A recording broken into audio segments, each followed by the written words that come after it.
ये कथा राजा हर्षवर्धन और उनकी पत्नी रानी विशपाला की है। राजा हर्षवर्धन बहुत नेक और धर्म का पालन करने वाले राजा थे। वही रानी विशपाला एक अत्यंत रूपवती और पतिव्रता नारी थी। उनकी जिंदगी बहुत अच्छे से चल रही थी।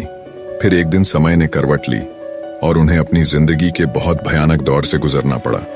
स्वर्गलोक में एक बार शनि देवता और लक्ष्मी जी की कहासुनी हो गई।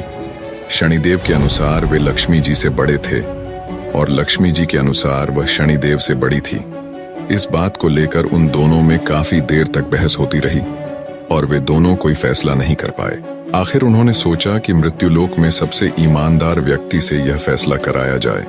उन दोनों ने सोचा कि मृत्युलोक में प्रयागराज के राजा हर्षवर्धन के पास जाया जाए। जब शनि देवता और लक्ष्मी जी हर्षवर्धन के पास पहुंचे और अपनी बहस का निर्णय मांगा तो उनको उत्तर देने को कोई उपाय न सूझा। अंत में उन्होंने दोनों से 1 महीने की मोहलत मांगी। यह सुनकर शनि देवता व लक्ष्मी जी चले गए और कह गए कि वह अपने झगड़े का फैसला सुनने 1 महीने बाद जरूर आएंगे। उनके जाने के बाद हर्षवर्धन का सोना जागना हराम हो गया, क्योंकि वह जानते थे कि वह एक को बड़ा बताएंगे तो दूसरा अवश्य ही गुस्सा होगा और उन पर भारी संकट आ जाएगा। उसको चिंता में देख उनकी पत्नी विशपाला ने चिंता का कारण पूछा। जब हर्षवर्धन ने सारा हाल कह सुनाया तो उनकी पत्नी विशपाला बोली कि आप एक चांदी का और दूसरा सोने का आसन बनवाइए। सोने का आसन आपकी गद्दी के दाहिने ओर तथा चांदी का आसन बाईं ओर रहेगा। जब लक्ष्मी जी और शनिदेव आएंगे तो लक्ष्मी जी आपके दाहिने तरफ का आसन ग्रहण करेंगी, क्योंकि वे माता स्वरूप हैं, और शनिदेव बाईं तरफ का आसन ग्रहण करेंगे। आप उनके किसी प्रश्न का उत्तर न दें, और जब वह बहुत पूछें कि क्या बात है तो आप उनसे कह दें कि आप लोगों ने स्वयं ही अपना फैसला कर लिया है। 1 महीने बाद जब लक्ष्मी जी और शनिदेव आए तो वैसे ही हुआ जैसे रानी विशपाला ने कहा था। लक्ष्मी ने दाईं तरफ सोने का आसन ग्रहण किया और बाईं तरफ शनिदेव बैठे। जब उन्होंने फैसला मांगा और अत्यधिक जोर दिया तो राजा ने वही उत्तर दिया जो रानी ने बताया था। यह सुनकर शनिदेव गुस्सा होकर चले गए। लक्ष्मी जी ने जाते जाते हर्षवर्धन से कहा कि संकट तो जरूर आएगा, परंतु मैं तुम्हारे साथ हूं। जल्दी ही शनि देवता के प्रकोप से प्रयागराज में बहुत भयंकर अकाल पड़ा। लोग भूखे मरने लगे। यह दशा हर्षवर्धन से देखी न गई। कोई उपाय न मिलने पर आखिरकार लगभग 1 साल के बाद उन्होंने अपने राज्य को त्यागने का निश्चय कर लिया। एक रात को वह अपनी पत्नी के साथ राज्य को छोड़कर निकल पड़े। साथ में उन्होंने एक पोटली में हीरे जवाहरात मुसीबत के समय काम आने के लिए ले लिए। जैसे ही हर्षवर्धन विशपाला के साथ निकले, बहुत ही भयंकर आंधी तूफान आ गया और चारों ओर अंधेरा छा गया। आंधी तूफान में दोनों रास्ता भटक जाने के डर से एक जगह खड़े हो गए। तभी लक्ष्मी जी एक छोटी सी लड़की का रूप धारण करके आई और लालटेन की सहायता से उन दोनों को नदी के किनारे तक पहुंचा दिया। हर्षवर्धन अपनी पत्नी के साथ नदी के किनारे पहुंच गए, परंतु अब नदी पार करने की समस्या उत्पन्न हो गई। इतने में एक बूढ़ा नाविक नाव खेता हुआ उस तरफ आया। हर्षवर्धन ने निवेदन किया कि वह उनको नदी के किनारे पहुंचा दे। नाविक बोला कि उसकी नाव बहुत हल्की है, इसलिए एक एक करके ही वह उनको पार करा सकता है। राजा ने उसकी बात मान ली। पहले वह रानी को पार ले गया, फिर राजा हर्षवर्धन को और अंत में गहने की उस बड़ी सी पोटली को। परंतु उसने गहने की पोटली को नदी पार नहीं पहुंचाया। वह उस पोटली को लेकर गायब हो गया। हर्षवर्धन थोड़ी देर तो नाविक और पोटली का इंतजार करते रहे, परंतु जब उन्होंने देखा कि नाविक नहीं आया तो वे समझ गए कि वो बूढ़ा नाविक कोई और नहीं बल्कि शनिदेव ही थे। हर्षवर्धन और विशपाला नदी के किनारे चलते चलते एक गांव में पहुंचे। वहां के लोग जंगल से लकड़ी काटकर बेचते थे। लकड़ी का व्यापार ही उनकी कमाई का साधन था। हर्षवर्धन भी अपनी पत्नी के साथ गांव में रहने लगे।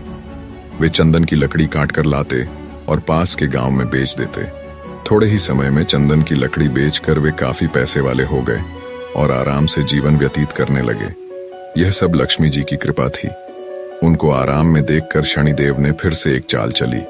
एक दिन एक सौदागर जो उस गांव से चंदन की लकड़ी लेकर दूसरे देशों में जाया करता था, उसका जहाज यहाँ फंस गया। उसने बहुत प्रयत्न किया, परंतु वह जहाज टस से मस न हुआ। उसकी समझ में नहीं आ रहा था कि क्या करे। इतने में शनि देवता ब्राह्मण का रूप धारण करके उसके पास आए। उन्होंने सौदागर से कहा कि मैं तुम्हारे जहाज को हटाने की युक्ति बता सकता हूं। सौदागर ने जब उनसे पूछा कि वह युक्ति क्या है तो उन्होंने कहा कि तुम गांव के लोगों को भोजन का निमंत्रण दो और उनमें जो भी सती सावित्री स्त्री होगी, यदि वह तुम्हारे जहाज को छू देगी तो तुम्हारा जहाज चल पड़ेगा।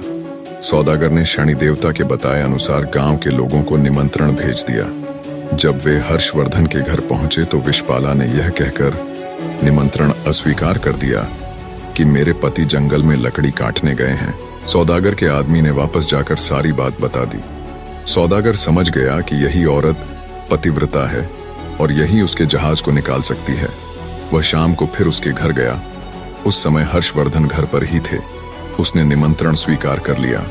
जब सौदागर ने हर्षवर्धन और विषपाला से कहा कि वह जहाज छू दे जिससे वह निकल सके, विषपाला ने अपने पति के कहने पर जहाज छू दिया और जहाज हिलने लगा। यह देखकर सौदागर के मन में पाप जागा कि क्यों ना मैं इसको अपने साथ ले चलूं। यदि जहाज फिर से फंस गया तो वह छूकर उसे हटा सकती है। यह सोचते ही उसने विषपाला को अपने साथ जहाज में खींच लिया और जहाज चल पड़ा। हर्षवर्धन चिल्लाया, परंतु उस समय तक जहाज काफी दूर चला गया। विषपाला अत्यंत रूपवती थी। उसको देखकर सौदागर के मन में पाप जागृत हुआ। उसने विषपाला के सम्मुख उसे अपनी पत्नी बनाने की इच्छा जाहिर की, पर रानी ने उसे साफ मना कर दिया। पर रानी के रूप पर मोहित हुआ सौदागर अब हर समय उसके पीछे पड़ा रहता। रानी विषपाला ने सौदागर की छेड़छाड़ से तंग आकर सूर्यदेव से प्रार्थना की कि उसको अपने सतीत्व की रक्षा करने के लिए कोढ़ दे दें। उसकी प्रार्थना सूर्य भगवान ने सुन ली और उसका शरीर कोढ़ से विकृत हो गया। इधर राजा हर्षवर्धन भी रोते बिलखते नदी के किनारे से चल पड़े। वह इसी आशा में थे कि यदि जहाज उस तरफ से गुजरा तो वह अपनी पत्नी को छुड़ा लेंगे। आखिर उसको जहाज का कहीं पता नहीं चला तो वह नदी के किनारे आश्रम के साधुओं के साथ रहने लगा। वह वहां पर साधुओं की सेवा करता, गायों को चराता और गायों के गोबर से उपले बनाता। वह उपले लक्ष्मी जी की कृपा से सोने के हो जाते। इस प्रकार कुछ ही दिनों में उसके पास ढेर सारी सोने की ईंटें हो गईं। एक दिन वही सौदागर जो हर्षवर्धन की पत्नी को ले गया था, उसका जहाज वहां पर आया। हर्षवर्धन ने सौदागर को पहचान लिया। उसने सौदागर को ईंटें दिखाकर कहा कि यदि सौदागर उसको साथ ले चलेगा तो वह ईंटें उसे दे देगा। सौदागर ने भी हर्षवर्धन को पहचान तो लिया था, परंतु सोने की ईंटों के लालच में अपने जहाज में बैठा लिया। जब जहाज चल पड़ा तो कुछ ही दूर जाने पर सौदागर ने हर्षवर्धन को नदी में फेंकवा दिया। हर्षवर्धन की चीख पुकार विषपाला को सुनाई दे गई। उसने एक काठ का टुकड़ा समुंदर में फेंक दिया। उस काठ के टुकड़े के सहारे हर्षवर्धन एक पुल पर पहुंचा, जहां आते जाते जहाज से चुंगी यानी कर लिया जाता था। अनजान व्यक्ति को वहां देख वहां कामगारों ने उससे पूछा कि वह कौन है और कहां से आया है। तो हर्षवर्धन ने कहा कि वह एक अत्यंत दुखी आदमी है। वहां के लोग उसको राजा के पास ले गए। राजा ने परिचय मांगा तो हर्षवर्धन ने बताया कि वो एक दुखियारा व्यक्ति है जो ऐसे दर दर भटकता है। उसने राजा के सामने दया याचिका कर कोई छोटी मोटी नौकरी देने की मांग की। राजा भी एक दयालु व्यक्ति था। उसने उसे वहां के बगीचे का माली बना दिया। उस राज्य के राजा के यहाँ संतान के रूप में इकलौती पुत्री थी, जिसके लिए नित्य फूलों का सुंदर गजरा बनाकर मालिन लेकर जाती थी।